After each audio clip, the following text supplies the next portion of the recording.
Hey, welcome. So today we're going to talk about a math concept you definitely remember from school, slope, but we're going to look at it in a totally new way. What if it wasn't just a formula? What if slope was actually a story? Let's get into it. All right, first things first, let's just bust the biggest myth right out of the gate.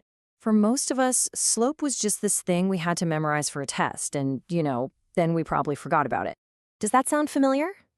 Yeah. You see a line on a graph, you count how many boxes up, how many boxes over, you write it as a fraction, and that's it. Job done. But that's not the real story. It's not even close to the most important part. So what if it was more than just some dry calculation? What if it was a narrative that actually described how something changes, how it grows, or maybe how it shrinks over time? This right here is the whole game. Forget rise over run for just a minute and lock this question in your head. If you can answer this question about a situation, then you truly understand slope. It's all about the pace, the speed, the rate of change. And to really get a feel for this, we're actually going to take a little detour. We're stepping out of the math classroom and into the recording studio. We're going to hear what slope sounds like before we even try to calculate it. Okay, so I want you to think about the rapper J. Cole. Now, whether you're a fan or not, just think about the feel of his flow. It's incredibly consistent, right? There's this steady rhythm, this energy that just builds and builds through the whole track. As you're listening, it feels like each line, every single bar, adds the exact same amount of momentum. It's this constant, predictable buildup. He doesn't suddenly go crazy fast and then just fall off a cliff. The change is steady. It's consistent. You can literally feel that rhythm. And that feeling, that steady, predictable increase in energy, that is slope. It's the constant amount of energy he's adding with each and every single bar. It's a rate of change you can actually hear. Okay, so we've got the vibe, we have the intuition. Now let's translate that beat into the language of math and see what this whole thing looks like on paper. So check out this table. Let's pretend that after one bar of the song, the track has, say, 3 units of energy. After 2 bars, it's up to 6 units. After 3 bars, it's at 9. You see the pattern here, right? For every single bar that we add, the energy level goes up by the exact same amount. So what's that magic number? It's 3. And yeah, that's the number your brain spits out when you do rise over run. But honestly, just seeing the number 3 on a page is, well, it's kind of meaningless. It only gets its meaning, its power, when we add the story back in. It's 3 times energy units per bar. Those words, per bar, are everything. They tell you how it's changing.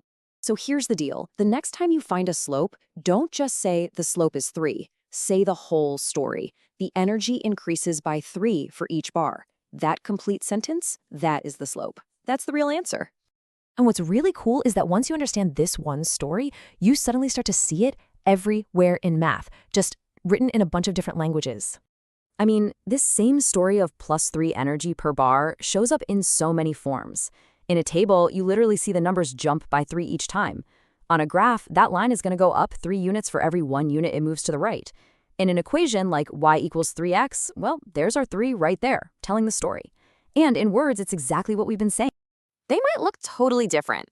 A table, a graph, an equation, but don't let that fool you. They are all just different ways of telling the exact same story about that steady, constant change. But to really understand what something is, it helps to understand what it isn't. So what happens when the beat breaks? What if the change isn't consistent? So now let's contrast J. Cole with an artist like Jay-Z. Picture a track where he just explodes in the first few bars, super fast, super intense, and then he kind of settles into a slower, more deliberate flow.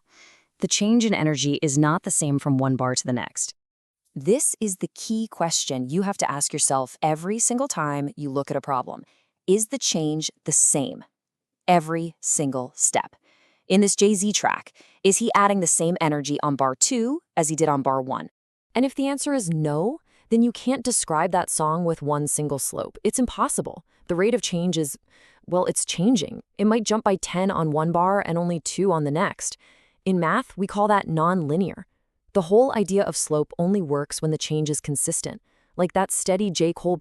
So why are we going through all this? Why is thinking about it as a story so important? Because on modern tests, they're not just checking if you can mindlessly plug numbers into a formula anymore. They're checking if you get the meaning. They're not just going to give you a simple graph and say, what's the fraction? No way.